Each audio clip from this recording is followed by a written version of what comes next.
안녕하세요, 주니TV입니다. 오늘 만나보실 모델은 벤츠의 스프린터를 개조한 모델이죠. YG오토라는 회사에서 개조를 한 벤츠 유로스타라는 모델입니다. 저는 스탠다드 모델을 시승을 하고 있고요. V6 디젤 트윈터보 엔진이 적용이 됩니다. 배기량은 2925cc고요. 최고 출력은 190마력, 최대 토크는 44.9입니다. 7G 트로닉이 적용이 되고 있고요. 이 엔진은 벤츠 S클래스에 적용이 되는 디젤 엔진이라고 같은 형식을 갖고 있다고 보시면 됩니다. 조금 특이한 점은 본닛을 고정하는 힌지가 굉장히 독특하게 되어 있는데요. 완전 수동식인데 이게 완전히 접히거나 아니면 완전히 이렇게 딱 고정을 하거나 두 가지밖에 안 됩니다.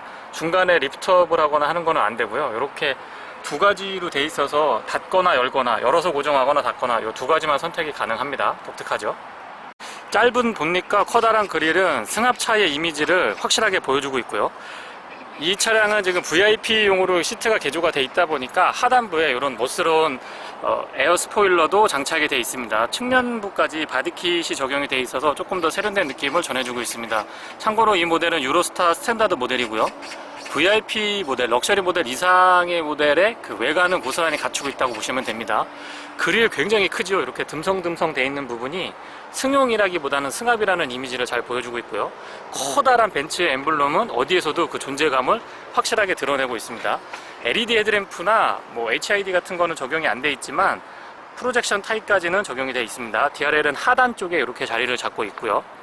측면부에서 보더라도 글쎄요, 이걸 그 깍두기 같다는 표현을 제가 써도 될지 모르겠습니다만 아무튼 각이 살아있고 각과 선, 그러니까 날카로운 직선과 그 면을 잘 보여주고 있는 그런 형태를 띠고 있습니다. 전장은 5926mm, 휠베이스는 3665mm로 상당히 큰 바디 사이즈를 갖추고 있습니다. 특히나 차고가 2m35나 되는데요. 이 정도의 높이면은 최근에 건축이 된 아파트나 복합 쇼핑몰 뭐 이런 데는 상관이 없지만 조금 이전에 건축이 된 그런 지하주차장에는 상당히 좀 어려울 수도 있겠다는 생각이 듭니다. 휠 타이어는 지금 옵션 사양이 적용이 되어 있고요. 브라부스 휠이 적용이 되어 있습니다. 타이어 사이즈는 255, 5, 18이고 전체적인 바디라인은 각이 살아있다라고 말씀드리고 싶고요. 앞쪽에 데크가 상당히 짧은 거를 보실 수가 있습니다. 그래서 가뜩이나 시야가 좋은데 바로 앞까지 차량을 확인할 수 있어서 운전할 때 차량 크기에 비해서는 시야가 상당히 좋다라고 말씀을 드리겠고요. 아웃사이드 미러 굉장히 큼직하죠. 이거는 버스에나 들어가는 그 정도의 크기인데 지금 이 차량은 어떻게 보면 미니버스 정도로 보시면 될 것 같아요. 상당히 큼직한 아웃사이드 미러가 적용이 되어 있습니다. 전체적으로 바디 라인은 이 라인이다라기보다는 그냥 각이 살아있다라고 보시면 될 것 같고요. 실내 공간을 최대화한 그런 디자인으로 보시면 될 것 같습니다.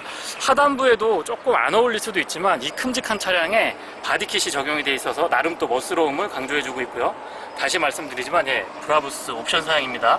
브라부스의 휠이 적용이 되어 있습니다. 타이어는 미쉐린이죠. 뒤쪽으로 왔을 때에도 이 각이 살아있는 느낌은 계속해서 이어지고 있고요. 르노 마스터랑 벤츠의 스프린터는 유럽에서 아주 심한 치열한 경쟁을 하고 있는 대표적인 승합 차량으로 보시면 될 것 같습니다. 국내하고는 용도가 조금 다를 수가 있죠. 양문형입니다. 이렇게 냉장고처럼 이쪽에서 한번 열고 그 다음에 이 안쪽까지도 이렇게 이 레버를 당겨주면 열리게 그렇게 되어 있습니다. 참고로 이 차량은 11인승 차량이고요. 제가 지금 시트를 가장 뒤쪽으로 밀어 넣은 상태입니다. 앞쪽으로 조금 움직일 수도 있고 움직였을 때는 그 골프채 같은 걸로 말씀을 드리면 그냥 세로로 이렇게 막 쌓아놓으면 될 것 같아요. 최소한 제가 봤을 때 눈대중으로 6, 7개 정도까지는 그냥 이렇게 세워 스탠드 형태로 놓고 아래쪽에 보스턴백 여러 개 넣을 수 있습니다. 굉장히 넓은 공간이 꾸며져 있습니다. 그리고 위쪽에 보시면 여기 레버가 하나 나와 있는데 이거는 옷걸이를 이렇게 걸 수 있습니다. 참고로 이 차량은 벤츠 스프린터의 기본형을 갖고 옵니다. 그러니까 지금 보시는 이런 안쪽에 고급스러운 공간, 천정의 앰비언트 라이트 이런 것들은 YG오토라고 하는 회사에서 컨버전을 했다고 보시면 될 것 같아요. 굉장히 고급스럽게 꾸며져 있죠. 양문형이라서 이렇게 닫으시면 되고 소소한 부분이지만 이런 마감까지도 이런 데도 스웨이드 재질을 다 적용을 해주고 있어서 꾸준한 고급감을 충분하게 보여주고 있습니다. 문이 좀 안 닫혔네요. 참고하시면 될 것 같고 후측면에서 봤을 때의 안정감 상당히 좋습니다. 유로스타 실내를 살펴보도록 하겠습니다. 스마트 키는 예전의 벤츠 키 기본형을 생각하시면 됩니다. 도어 굉장히 길죠. 제가 지금 어두워가지고 유리를 좀 열어놨는데 도어가 상당히 깁니다. 위쪽에는 윈도우 컨트롤이 2개 마련되어 있습니다. 운전석은 올 오토고요. 조수석은 내려가는 것만 자동으로 되고 올리는 거는 들고 이렇게 딸깍해서 들고 계셔야 됩니다. 전반적으로 그냥 플라스틱으로 마무리가 돼 있어요. 이런 데까지는 고급화를 시키지 않은 것 같습니다. 앞쪽에는 벤츠 스프린터 그대로를 유지하고 있는 그런 모습을 보여주고 있습니다. 언뜻 보기에도 헤드룸이 상당히 높죠. 넓은 공간이 아니고 높을 정도로 공간감이 상당히 좋습니다. 다시 맥포켓은 크기 적당하고 파티션이 돼 있어서 활용하는데 나쁘지 않을 것 같아요. 다만 이 각도는 다시 한번 생각해보면 어떨까라는 생각을 하게 됩니다. 그 아래쪽으로는 여기 비상등이 스티커가 붙여져 있는데 양쪽에서 레버를 돌려서 열면은 안쪽에 응급 구조 키트나 이런 것들이 들어가 있습니다. 플레이트 자체도 굉장히 좀 견고하게 만들어져 있죠. 그리고 잘 보시면 지금 이 시트가 굉장히 독특합니다. 여기 이걸 잡아라라고 표현을 하기도 하는데 표현이 좀 그런가요? 예. 쿠션이 움직일 수 있게끔 구성이 되어 있습니다. 그래서 그 트럭이라든가 버스 기사분들 운전하실 때 보면 이 운전석이 출렁출렁 하시는 거 보실 수 있어요. 바로 그 시트가 적용이 되어 있습니다.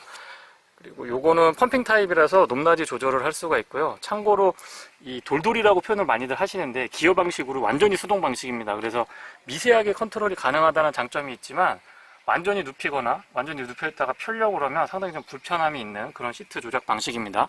이 개인 선호도가 조금 있는 것 같아요. 시트는 참 단순하게 생겼는데 의외로 편안합니다. 가죽도 제가 봤을 때는 완전 뭐 나파 가죽이나 이런 건 아니고요. 그냥 일반적인 가죽 시트인데 질도 나쁘지 않고 쿠션도 참 정말 기본형의 쿠션입니다. 근데 장거리를 타더라도 아무래도 이 서스펜션이 시트 자체에 서스펜션이 적용이 돼 있다 보니까 에어 서스펜션이 적용이 돼 있죠. 서스펜션이 적용이 돼 있다 보니까 전반적인 운전석에서의 승차감은 참 좋은 편입니다.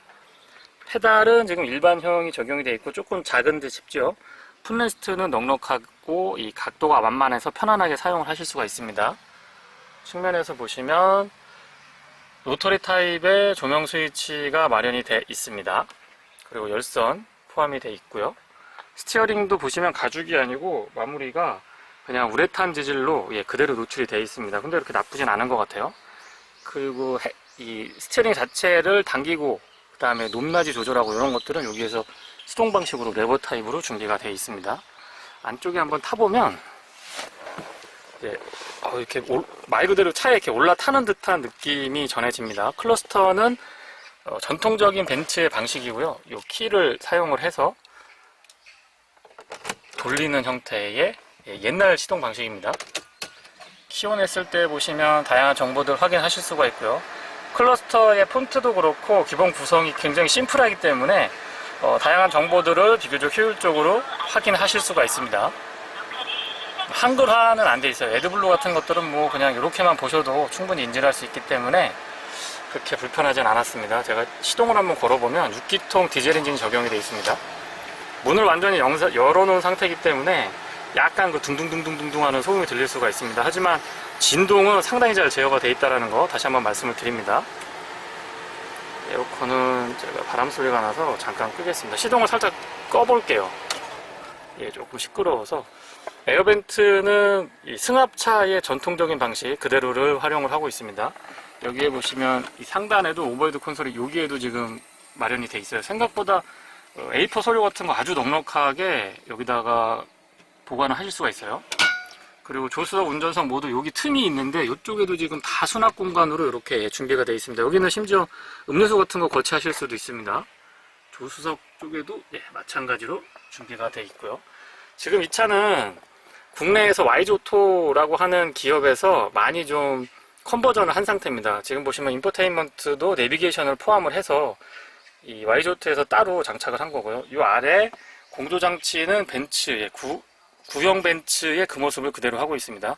요거 참고로 이 메모지 홀더인 거 아시죠? 요거 국내에서는 많이 없는데 유럽에 나가 보면은 요 옵션이 뭐 유리에도 달려 있고 요런 그 상단에도 달려 있고 요 메모지 홀더 옵션이 생각보다 좀 보편화되어 있는 것 같아요. 그 아래쪽으로는 벤츠의 전통적인 방식의 비상등을 기준으로 물리 버튼으로 여러 가지 기능이 나와 있고 시트 열선도 가능합니다. 그리고 요 버튼은 사이드의 슬라이딩 도어를 열고 닫는 그 스위치가 됩니다. 그리고 요거는 뒤쪽 에어컨을 컨트롤할 수 있게끔 되어 있고요. 기어 노브는 조금 올라와 있는 방식이죠. 이 말뚝이라고 표현을 하는데 굉장히 길어요. 이 스틱이 굉장히 길고 뭔가 좀 진짜 기계를 조작하는 그런 느낌이 확연하게 전달이 됩니다. 조수석 쪽에는 아까 설명드렸던 위쪽에 수납 공간이 있고 아래쪽에는 잡아당기는 방식이고 전체적인 차량의 크기에 비해서는 조금 작지 않느냐라는 생각을 합니다. 근데 활용도가 나쁘진 않아요.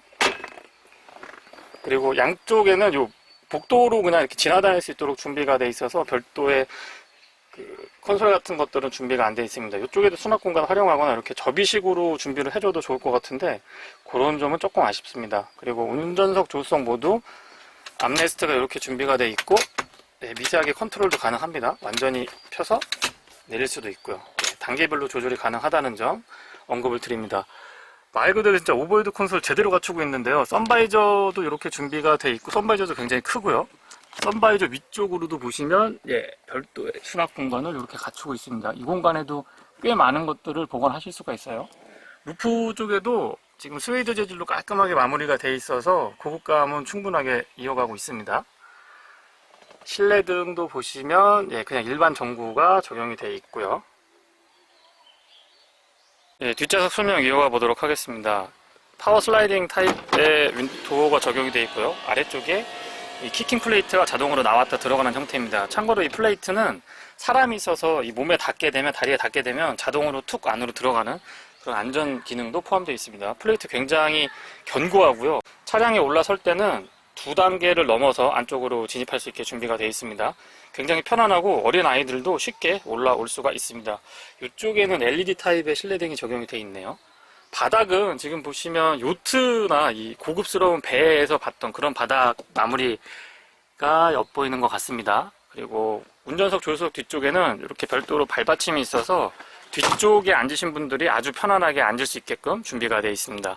VIP 시트라고 하죠. 항공기의 비즈니스 클래스 프레스티지의 좌석을 연상시키는 아주 편안하고 고급스러운 좌석이 준비가 되어 있습니다. 참고로 제가 시승하고 있는 차량은 지금 11인승인데요. 뒷좌석은 2개, 그 다음에 2개, 이 뒤에 4개 이렇게 준비가 되어 있어서 약간 어두워서 안 보이실 수도 있을 것 같아요. 전체적으로 공간도 넓고 시트도 참 편안하게 준비가 되어 있습니다. 시트는 보시면 여러가지 형태로 조절을 하실 수가 있습니다. 메모리는 2개까지 가능하고요. 열선하고 통풍 기능 기본으로 적용이 됩니다. 보시면 아시겠지만 정말 편안하고 또 편안하고 고급스럽다라는 말밖에는 설명을 드릴 수가 없을 것 같아요. 이런데도 퀼팅 처리가 돼 있어서 아주 고급스럽고요. 가죽도 나파 가죽 같습니다. 손에 이 닿는 감촉이 상당히 고급스럽네요. 앉았을 때 당연히 편하겠죠. 그리고 제가 앞쪽에서 와서 전체적으로 실내를 보여드리면 상당히 넓고 안락한 공간을 확인하실 수가 있습니다. 뒷좌석의 1열이 가장 편안하다고 말씀드리고 싶고요. 측면에 보시면 이렇게 컵홀더나 리모컨 같은 거 거치하실 수 있게 준비가 되어 있습니다. USB 충전 포트도 군데군데 이렇게 마련을 해주고 있어서 장거리 여행에서 스마트 디바이스를 사용하시면서 편안하게 이동하실 수가 있습니다. 유리는 여기서 잡아당겨서 이렇게 열 수 있게끔 준비가 되어 있고요. 별거 아닌 것 같지만 유리를 열 수 있다는 점도 뒷좌석의 쾌적함에 분명히 도움이 됩니다. 수동으로 이렇게 커튼이 마련이 되어 있는데 요거는 고장의 염려는 없지만 글쎄요, 차량의 고급감을 높이기 위해서 전동 선쉐이드가 적용이 됐었으면 조금 더 좋았겠다고 생각이 듭니다. 어두우니까 조금 밝게 해보겠습니다. 차 뒤쪽에서 이렇게 걸어 다닐 수 있다는 게 저는 굉장히 놀라운 것 같고 또 다른 재미, 또 다른 즐거움을 분명히 선사해 주는 것 같습니다. 헤드레스트도 참 편안하죠. 그리고 뒷좌석의 2열입니다. 이 2열 역시도 독립 시트로 이렇게 준비가 되어 있고 전동으로 다 컨트롤이 가능합니다. 측면에는 역시 USB 차저 이렇게 준비가 되어 있고 배터리나 쓰레기 같은 거 간단하게 버리실 수 있게 준비도 되어 있습니다. 참고하시면 될 것 같고 마지막 시트는 그냥 일반 시트라고 보시면 될 것 같아요. 1열로 쭉 편안하게 준비가 되어 있어서 다인승 차량, 그러니까 4분이 그냥 그럭저럭 앉을 수 있는 공간이라고 생각을 하시면 됩니다. 제가 앉아봐도 무릎 공간이나 이런 거 크게 나쁘지 않고요. 앞쪽에 시트를 조금 밀어놨기 때문에 약간 좁게 보이실 수도 있습니다. 그리고 맨 마지막 시트도 단순하게 생겼지만은 전동으로 조작이 가능하다라는 점 다시 한번 말씀을 드립니다. 이쪽에도 USB 차저가 준비가 되어 있네요. 그래서 전체적으로 공간감을 보시면 상당히 넓은 거를 보실 수가 있고요. 정말 편안합니다. 이거 편안하고 고급스럽다. 고급스러운 느낌보다는 사실상 실용적이고 편안함으로 설명을 다 드리면 될 것 같아요. 상당히 편안합니다. 예, 인포테인먼트는 지금처럼 뭐 TV 채널 재미있게 보실 수가 있고요. 화질도 굉장히 깔끔합니다. 뭐 여러 개의 채널들 확인을 할 수가 있어서 조금 더 재미있게 뒷좌석에서 이동을 하실 수가 있습니다. 볼륨 컨트롤은 뭐 개별 장비에서도 가능하지만 앞쪽에서도 전체적으로 확인을 하실 수가 있습니다. 이렇게 뒤쪽에 패널이 준비되어 있다는 거 한번 보여드리고, 예, 닫을 때는 역시 전동으로 조금 고급감이 떨어지는 것 같긴 합니다. 근데 어쨌든 전동으로 가능하다는 점 말씀을 드리고요. 앰비언트 라이트는 천장에 이렇게 넓게 자리 잡고 있어서 상당히 고급스러운 느낌, 그 다음에 안락하고 편안한 느낌 잘 표현해주고 있습니다.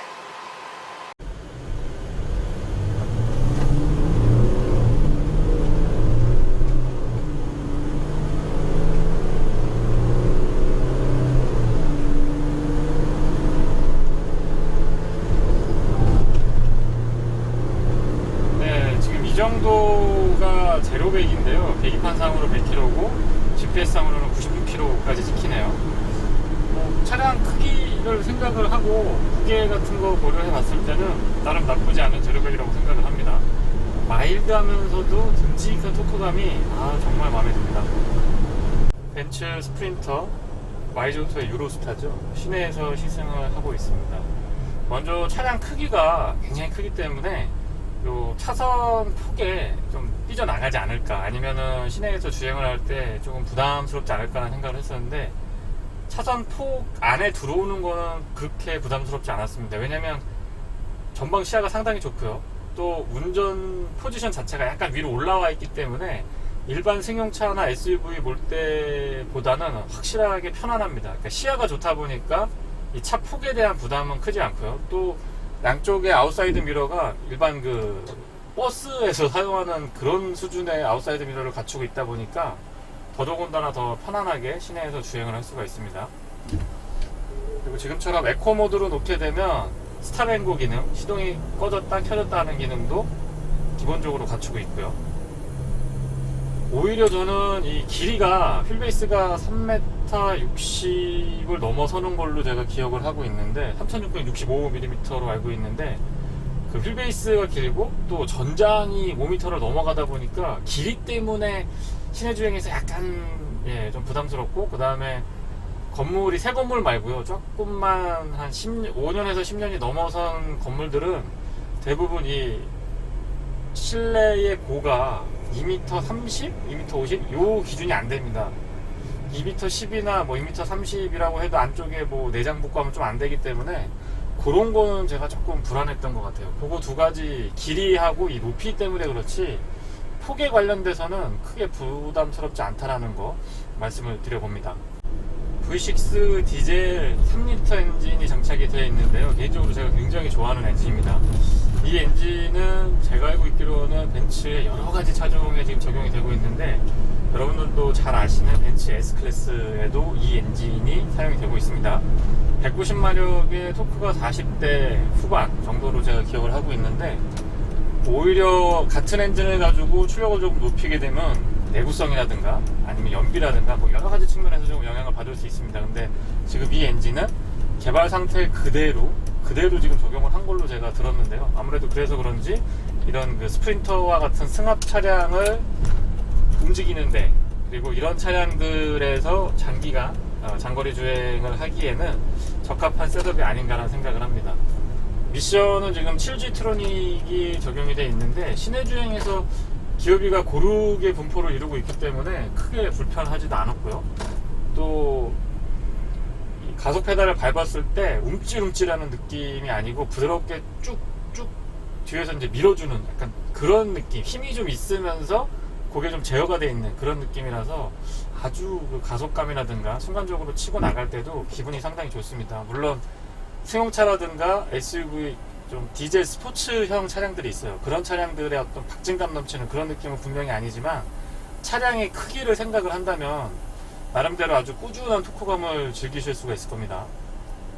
도심에서 주행을 하면서 지금 브레이크를 밟아보고 있는데 어떤 느낌이냐면, 초반에 살짝 부드러우면서 그 이후로는 꾸준하게 담력이 오는 그런 스타일입니다. 그래서 브레이크를 밟았을 때 반응도 크게 나쁘지 않았고요. 또 초반에 이렇게 밟을 때 너무 브레이크가 민감하다 보면 사실 이런 차들은 승합 차량이고 뭐 물론 짐도 싣고 하긴 하지만 지금 VIP 시트가 뒤에 장착이 되어 있어서 말 그대로 VIP가 편안하게 이동을 하려고 한다면 브레이크가 너무 민감하면은 운전하시는 분 좀 스트레스를 받을 수가 있거든요. 근데 그런 측면에서 본다면은 그 셋업도 아주 편안하고 부드럽게 제동을 할 수 있게끔 준비가 되어 있습니다. 이것도 벤츠가 배려를 많이 해 놓은 것 같아요. 오히려 차량 덩치가 있어서 초반에 너무 민감도를 높여 놓으면 부담이, 운전하는 사람도 부담이고 또 브레이크 시스템 개통에도 부담일 수 있는데 그런 측면에서는 효율적인 세팅이 아닌가 생각이 드네요. 전체적으로 운행을 하면서 소음하고 진동 부분도 도심에서, 도심 주행 기준으로 말씀을 드리면 확실히 V6 3.0 디젤 엔진이 적용이 되어 있어서 굉장히 마일드합니다. 그러다 보니까 엔진 자체, 그러니까 엔진하고 미션의 파워트레인에서 들리는 소음 자체가 그렇게 크지 않고요. 또 앞쪽에 윈드실드를, 앞유리를 보시면 아시겠지만 많이 서 있어요. 많이 서 있어서 시야는 상당히 좋은데 공기 저항에서는 유리한 구조는 아니거든요. 근데 도심에서는 그렇게 달릴 일이 없으니까 어쨌든 상당히 조용합니다. 진동도 크게 느껴지지 않고요. 노면에서의 소음도 크게 뭐 거슬릴 정도는 아니었고 거의 뭐 느껴지지 않고, A필러 쪽에서의 바람소리라든가 이런 것들은 시내에서 뭐 솔직히 달려봐야 60에서 80km 정도 많이 달려가요. 그 정도이기 때문에 그 기준 속도에서는 소음 진동도 크게 거슬리지 않는다라는 점 언급을 드립니다. 보통 차량 크기가 있으면 트럭 운전사분이 조금 거칠게 운전하시네요. 보통은 차량 크기가 있으면 약간 소음하고 진동 부분, 특히 디젤 모델이다 보니까 거슬리실 수도 있는데 벤츠 스프린터에서는 시내 주행 기준으로 말씀드리면 소음 진동 수준도 상당히 매끈합니다. 도심 주행에서 연비를 언급드려볼게요. 연비는 약 5.2에서 6.1 정도? 그러니까 5에서 6km 정도입니다. 100% 시내 주행만 했을 때의 얘기고, 가다 서다를 반복하는 구간이 심했을 때. 도심에서는 아무리 잘 나와도 제가 지금 이틀간 시승을 하고 있는데 도심에서는 최고로 나와봐야 뭐 6.8, 7km 안 나왔던 것 같아요. 그래서 도심에서 만약에 이 차를 주행한다 그러면 물론 뭐 가솔린 고배기랑 스타크래프트 벤이나 이런 거에 비해서는 연비가 나쁘지 않지만 연비가 좋아서 디젤이다, 이 개념은 조금 내려놓으셔야 될 것 같아요. 그리고 과속 방지 턱 같은 걸 넘어보면은 정말 부드럽고 편안합니다. 지금처럼 화면에 느껴지시죠? 일단 넘을 때 굉장히 스무스하게 잘 넘어가고요. 연속해서 과속 방지 턱이 나타나더라도 부담이 적은 것 같아요. 첫 번째 이유는 단단한 셔시와 기본 서스펜션 셋업이 나쁘지 않고요. 두 번째 이유는 에어 서스펜션이 옵션으로 지금 장착이 되어 있습니다. 그래서 한 번 더 걸러주는 느낌이 있고요. 그리고 마지막 세 번째 이유는 운전석 시트 자체에 이 쿠션이 있습니다. 에어서스가 운전석에도 장착이 되어 있기 때문에 단단한 셔시에서 서스펜션이 좋아서 한번 걸러주고, 또 차량의 에어 서스펜션에서 한번 걸러주고, 그 다음에 지금처럼 넘어보면 운전석 시트는 시트 자체에 쿠션이 있기 때문에 운전자가 느끼는 과속방지 턱에서의 느낌은 아주 부드럽고 안락합니다. 약간 좀 저도 모르게 거칠게 몰게 되는 것 같아요. 왜냐면 운전석에 앉아있으면 웬만한 속도로 넘어도 뭐 그렇게까지 많이 불편한 느낌이 전달이 안 되다 보니까 조금 거칠어지는 면도 없지 않아 있는 것 같습니다. 물론 뒷좌석은 시트 자체가 또 VIP 시트라서 워낙 편하다 보니까 크게 또 거슬리지는 않고요. 그래서 차량 자체가 벤츠 스프린터는 승합이고, 아니면 뒤에 좌석을 떼고 뭔가 짐을 운반하는, 짐을 나르는 용으로 개발된 차량인데, 요거를 편안하게 앞좌석이든 뒷좌석이든 편안하게 앉아서 쾌적하게 이동할 수 있는 것 같습니다. 그리고 또 한 가지 아쉬운 점 하나 말씀을 드려보면은 바로 에어컨입니다. 앞쪽에는 순정 상태의 에어컨이 장착이 되어 있지만 사실 이 차는 뒤쪽에 승객을 위한 차량이라기보다는 뭔가 물건을 나르는 차량입니다. 앞좌석만 좌석에 갖춰져 있고 뒤쪽에 에어컨디션이 이렇게 신경이 많이 써 있는 차량이 아니다 보니까 국내 수입을 해서 물론 에어컨, 리어 전용 에어컨이 장착이 됩니다. 하지만 본래 목적이 승용을 위한 차량으로 나온 게 아니다 보니까 컨버전의 약간의 뭐라고 표현해야 될까요? 한계라고 말씀을 한번 드려볼까요? 그래서 지금 바깥의 온도가 33도 정도 되는데요. 운전석에서도 사실 그 통풍 시트 같은 게 없기 때문에 운전석 자체가 조금 덥고요. 그리고 뒷좌석도 첫 번째 열, 그러니까 뒷좌석에 시작하는 첫 번째 열 같은 경우에는 앞에 에어컨이 많이 가기 때문에 쾌적한 편인데, 그 뒤에하고 맨 뒤에 있는 좌석은 사실상 32도, 3도, 그러니까 바깥의 온도가 외부 온도가 그 정도 되면 시원하지 않은 것 같아요. 그래서 에어컨 같은 경우는 조금 더 컨버전 할 때 신경을 조금 더 써줬으면은 어떨까 하는 생각이 듭니다. 물론 이 뒤에 공간이 워낙 광활하다는 표현을 제가 한번 써보고 싶은데요. 광활한 공간이 있다 보니까 한계는 있을 겁니다. 근데 이게 32, 3도 정도에서 이렇게 안 시원해 가지고는 조금 한여름에는 애로사항이 있을 것 같다라는 생각도 듭니다. 자동차 전용 도로에서 시승을 이어가고 있습니다.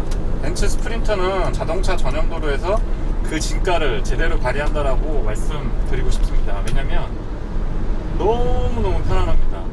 이 차량은 지금 에어 서스펜션이 달려 있고요. 또 VIP 시트도 적용이 되어 있습니다. 거기에 V6 3리터 디젤 엔진이 장착이 되어 있죠. 이 조건들만 따져봐도 충분히 매력적인 포인트들은 갖추고 있다고 생각을 하고 있고요. 3m 60이 넘는 휠베이스 덕분에 시속 80에서 100km로 크루징을 쭉 하게 되면 제가 조금 오버해서 설명드리면 웬만한 최고급 세단보다도 더 승차감이 좋게 느껴지고요. 뒷좌석 기준입니다. 그리고 어떤 순간에는 비행기를 탔을 때의 항공기 좌석에서 느끼는 그런 승차감도 부분적으로 느낄 수 있었어요. 그래서 고속도로에서 주행 질감만큼은 정말 최고입니다. 최고. 너무 편해요. 그리고 아무래도 차고가 있다 보니까 헤드룸의 여유가 상당히 있는 편이거든요. 그래서 이 차를 타다가 다시 SUV나 승용차를 타게 되면 약간의 답답함을 느끼실 수도 있습니다. 어쨌든 고속도로에서의 만족감은 대단히 높다라고 말씀드리고 싶네요. 연비는 시내 주행에서는 썩 좋은 연비는 아니었는데, 지금 고속도로 주행을 해보면 제가 실제로 확인한 연비는 약 9.5에서 10.4, 11km는 조금 안 되는 것 같아요. 그 정도의 연비를 확인할 수 있었습니다.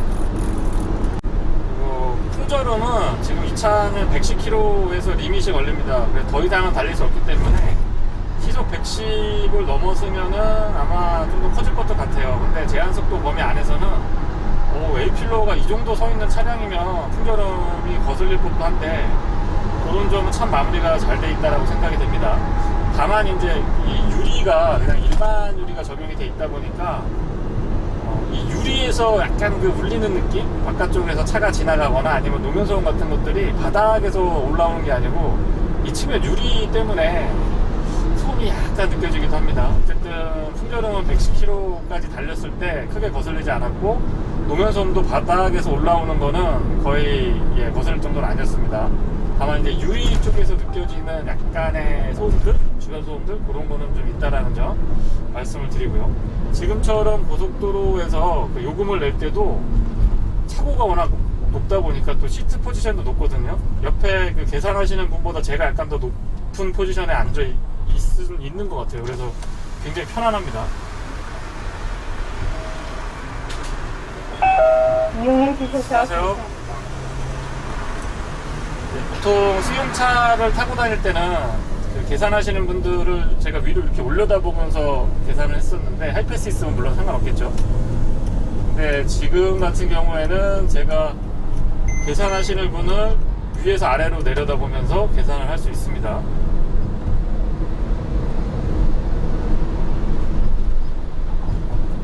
운전을 하면서도 정말 승차감이 기가 막히다라고 생각을 하는 이유가, 차량 자체 서스펜션이 에어 서스펜션이 적용이 되어 있는 데다가 지금 화면에 어느 정도까지 보여줄지 모르겠습니다만 제가 출렁출렁 하시는 걸 보실 수 있을 거예요. 운전석 시트 자체에 에어 서스가 장착이 되어 있습니다. 실내 리뷰할 때도 보면 측면에 이렇게 운전석 시트 하단에 주름관이 있는 걸 보실 수가 있는데, 주름이 이렇게 잡혀 있어요. 거기에 에어소스 역할을 할 수 있게 안쪽에 내장이 되어 있고, 이게 어떤 느낌이냐면 차량이 출렁하고 밑으로 축 꺼지면 반박자 늦게 시트가 따라서 아래쪽으로 내려오고요, 다시 또 위로 바운싱이 돼가지고 차량이 위로 올라오려고 그러면 시트는 반박자 늦게 올라옵니다.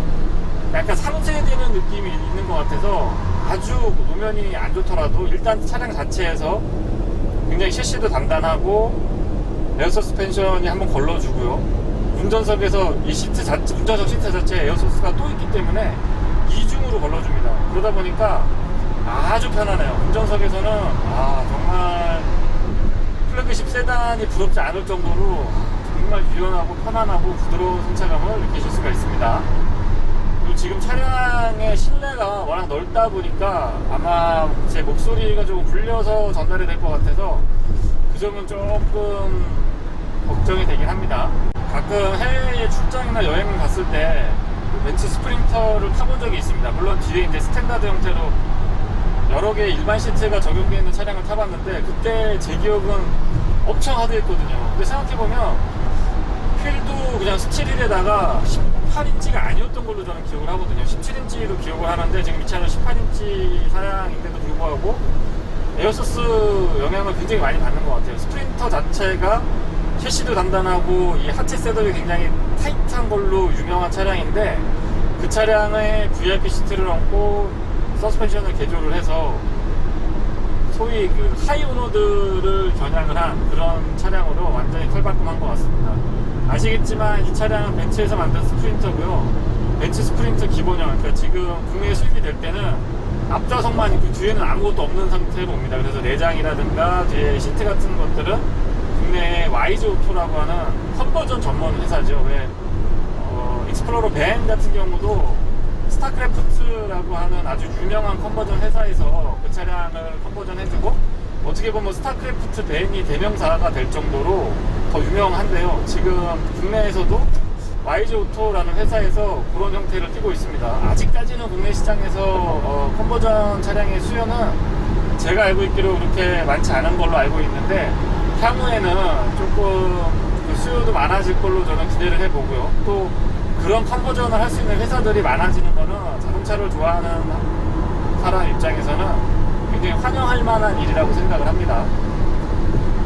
지금 고속도로지만 언덕입니다. 이 언덕 구간을 계속 주행을 하고 있는데, 차량의 힘이 좀 부족하거나 아니면 가속 페달에 제가 좀 무게를 실어야 되거나 이런 느낌도 거의 없습니다. 꾸준하게 가속도 잘 되고 언덕을 치고 올라가는 느낌도 상당히 좋습니다. 제가 이래서 이 엔진, 벤츠의 V6 디젤 엔진을 좋아하는 겁니다. 연비 부분만 조금 더 좋아지고, 뭐 그러려면은 7G 트로닉이 아니고 8G나 9G 정도가 적용이 돼야 되겠죠. 그렇게 해서 연비만 개선되면은 크게 단점을 찾기 어려울 것 같아요. 지금 시속 100km는 약 2050, 2100, 그러니까 2000 조금 넘어가는 RPM에서 구현이 됩니다. 근데 만약에 8단이나 9단이었으면 최근 차량들에서 확인할 수 있었던 한 1600에서 1700, 높아야지 1800, 요 정도 RPM에서 시속 100km 정도가 구현된다고 하면 연비에도 저는 상당히 도움이 될 걸로 기대를 합니다. 그래서 추후에 신형 모델이 만약에 나온다면 7G 트로닉이 아니고 8G나 9G 정도, 8단이나 9단 미션이 올라가 줬으면 하는 기대와 아쉬움을 언급드려보네요. 화면으로도 충분히 전달이 될 것 같은데요. 지금처럼 터널 구간을 한번 딱 들어가 보면 이 바닥에서의 소음이나 측면에서 전달되는 풍절음이나 울림 소리 이런 것들을 전체적으로 경험하실 수가 있습니다. 약간 소음이 올라오는 거를 느끼실 수가 있는데, 바닥이나 이런 쪽보다는 파워트레인 자체의 소음보다는 제가 판단했을 때 유리입니다. 유리를 이중접합 차음 유리 같이 조금 소음에 적극적으로 대응할 수 있는 그런 소재로 교환을 해주면 한층 더 정숙한 실내를 경험할 수 있을 거로 저는 기대를 합니다. 코너링도 차량 크기를 생각을 해보면 차고도 그렇고요, 상당히 매끈하고 안정감이 높은 편입니다. 이 정도면은 그렇게 불안하거나 불편한 느낌 많이 받지 않으실 수 있을 것 같아요. 상당히 매끈하고 이런 차량에서 제가 이 표현이 적당할지 모르겠습니다만 날카롭다까지는 아니지만 그래도 민감하다라고 표현을 할 수 있을 것 같아요. 코너링이 안정감 있으면서 대단히 민감한 수준의 코너링을 구현을 해주고 있습니다. 의외인데요. 7G 트루닉은 운전석에서 스틱으로 플러스 마이너스를 할 수 있습니다. 과거 방식이라서 좌측으로 놓으면은 마이너스, 우측으로 치면은 플러스 이렇게 작동을 해주는데 이게 킥다운을 해보면 의외로 또 치고 나가는 느낌이 상당히 좋습니다.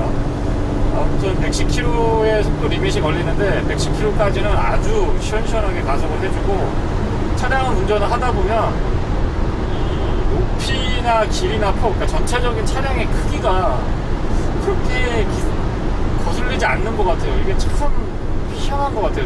크기가 굉장히 크고 미니버스만 하거든요. 미니버스만 한데 운전 포지션 때문에 그런 건지 아니면은 전방 시야 때문에 그런 건지 이 차를 운행하면서 커가지고 부담스럽다라고 하는 거는 지하주차장 들어갈 때 그리고 동네에서 주차할 때 그때 빼고는 일단 도로 위에 올라오면은 그런 느낌은 안 드는 것 같아요. 정말 왜 그런지는 모르겠는데 아마 시트 포지션하고 시야 때문에 그러지 않을까라고 저는 계속 지금 생각을 하고 있는데 정말 희한할 정도로 부담이 없습니다. 이게 참 희한하네요. 진짜로. 분명히 큰데, 차량은 분명히 큰데. 다시 한번 속도를 조금 높여서, 이 승합 기준을 조금 높여서 코너링을 해보면, 와, 이게 아주 잘 버텨주는데. 신기할 정도로 잘 버텨줍니다. 와. 이 화면에는 여러분들한테 어느 정도까지 전달이 될지 모르겠습니다만 제가 이런 승합차를 운전하면서 코너링을 계속 강조드리고 또 코너링을 자꾸 좀 나름 가을차게 하는 거를 보여드리는 이유는 전체적인 승차감도 좋지만 코너링에서의 이 차의 밸런스가 대단히 뛰어납니다.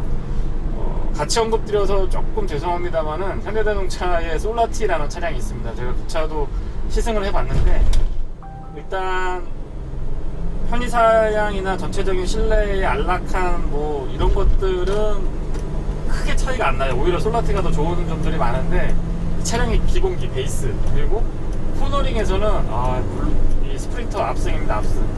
게다가 그 차는 2.5L 4기통 디젤 엔진으로 알고 있는데 이 V6 디젤이 정말 마일드하거든요. 거기에 비교하면 또 파워트레인도 조금 차이가 있어서 아무튼 국산 차량하고 가격 차이가 워낙 많이 나니까 완전히 견줄 수는 없지만 비교를 해서 조금 설명을 두 개 다 타봤기 때문에 조금 설명을 드리면 그런 그 베이스에서 차이가 많이 난다라고 하는 점은 살짝 언급을 드려봅니다. 네, 이상 주니TV에서 전해드린 벤츠 스프린터 YG오토의 유로스타 시승기를 마치겠습니다. 고맙습니다.